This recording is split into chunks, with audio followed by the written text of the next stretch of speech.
അർജുന് വേണ്ടിയുള്ള തെരച്ചിൽ പുനരാരംഭിക്കണം എന്ന ആവശ്യം. അർജുൻ്റെ കുടുംബം ഇന്ന് കർണാടക മുഖ്യമന്ത്രിയെ ഉൾപ്പെടെ കാണും. പശ്ചിമ ബംഗാളിൽ BJP പ്രഖ്യാപിച്ച ബന്ദ് തുടങ്ങി. യുവ ഡോക്ടറുടെ കൊലപാതകത്തിൽ പ്രതിഷേധിച്ചവരെ വിട്ടയക്കണമെന്നാണ് ആവശ്യം. BJPയുടെ പ്രതിഷേധം അതിനുവേണ്ടിയാണ്. അതേസമയം ബന്ദ് നടത്താൻ അനുവദിക്കില്ലെന്ന് സർക്കാർ വ്യക്തമാക്കി. ജനജീവിതം സാധാരണ രീതിയിൽ തന്നെ തുടരുമെന്നും കടകൾ തുറക്കുമെന്നും പൊതുഗതാഗതം സംവിധാനങ്ങൾ പ്രവർത്തിക്കുമെന്നും സർക്കാർ അറിയിച്ചു. അമീഷയാണ് വിവരങ്ങൾ നൽകുക. അമീഷ, ഇന്ന് BJP ബന്ദ് നടത്തുമ്പോൾ എന്തൊക്കെ കാര്യങ്ങളിലാണ് അവർ ആവശ്യം ഉന്നയിക്കുന്നത്? കൊൽക്കത്തയിലെ ആർജിക്കർ ആശുപത്രിയിലെ യുവ ഡോക്ടർ ബലാത്സംഗത്തിന് ഇരയായി കൊല്ലപ്പെട്ടതിനെ തുടർന്ന് രാജ്യവ്യാപകമായി പ്രതിഷേധങ്ങൾ തുടർന്നുകൊണ്ടിരിക്കുകയാണ്.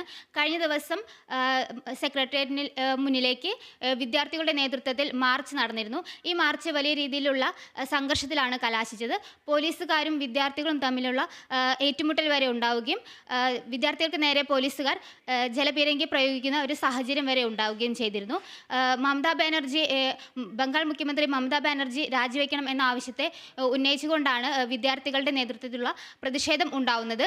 ഈ പ്രതിഷേധത്തിൽ 200ഓളം ആളുകളെ പ്രതിഷേധത്തിൽ പങ്കെടുത്ത 200ഓളം ആളുകളെ പോലീസ് അറസ്റ്റ് ചെയ്യുകയുണ്ടായി. ഇതിനെ തുടർന്നാണ് ഇപ്പോൾ അറസ്റ്റ് ചെയ്ത് നീക്കിയവരെ വിട്ടയക്കണം എന്ന് ഉന്നയിച്ചുകൊണ്ടാണ് ഇപ്പോൾ BJPയുടെ നേതൃത്വത്തിൽ ബന്ദ് ആഹ്വാനം ചെയ്തിട്ടുള്ളത്. രാവിലെ 6 മണി മുതൽ വൈകിട്ട് 6 മണി വരെ 12 മണിക്കൂർ നീണ്ടു നിൽക്കുന്ന ബന്ദിനാണ് BJP ആഹ്വാനം ചെയ്തിരിക്കുന്നത്. എന്നാൽ ഈ ബന്ദിനോട് സർക്കാർ സഹകരിക്കില്ല എന്നാണ് പറയുന്നത്. കടകളെല്ലാം തുറന്ന് സാധാരണഗതിയിൽ തന്നെ മുന്നോട്ട് പോകും. ഒരു രീതിയിലും സർക്കാർ ഈ ബന്ദിനെ അനുകൂലിക്കുന്നില്ല. മാത്രമല്ല പോലീസ് അന്വേഷണങ്ങൾ ശരിയായ രീതിയിലല്ല എന്ന് ആരോപണത്തെ തുടർന്ന് CBIക്ക് ഈ അന്വേഷണം വിട്ടയച്ചിരുന്നു.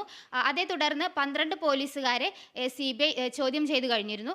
മാത്രമല്ല പ്രതിയുമായി ബന്ധമുണ്ടെന്ന് സംശയിക്കുന്ന ASI അനൂപ് ദത്തയും ഇന്ന് നുണപരിശോധനയ്ക്ക് വിധേയനാക്കുന്നുണ്ട്. ഫിജി, എന്തായാലും സംസ്ഥാന സർക്കാർ ഈ വിഷയം നേരിടുമ്പോഴും സംസ്ഥാന സർക്കാർ ഈ ഒരു സംഭവത്തോട് ഏത് രീതിയിൽ ഇതിനോടകം പ്രതികരിച്ചിട്ടുണ്ട് എന്ന് നമുക്ക് അറിയാവുന്നതാണ്.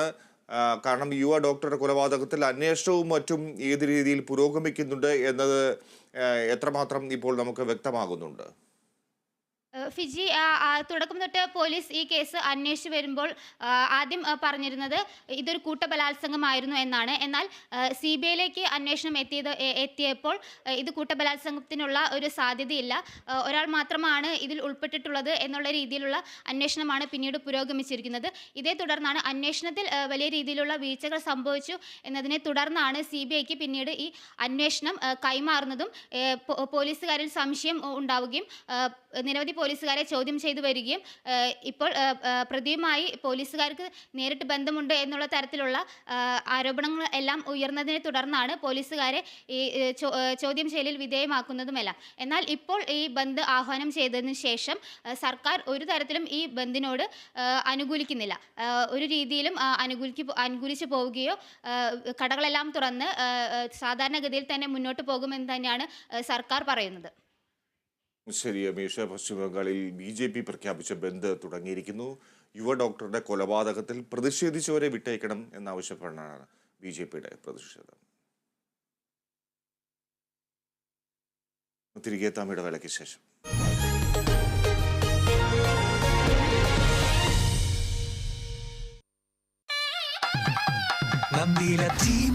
പൊന്നോണത്തിന്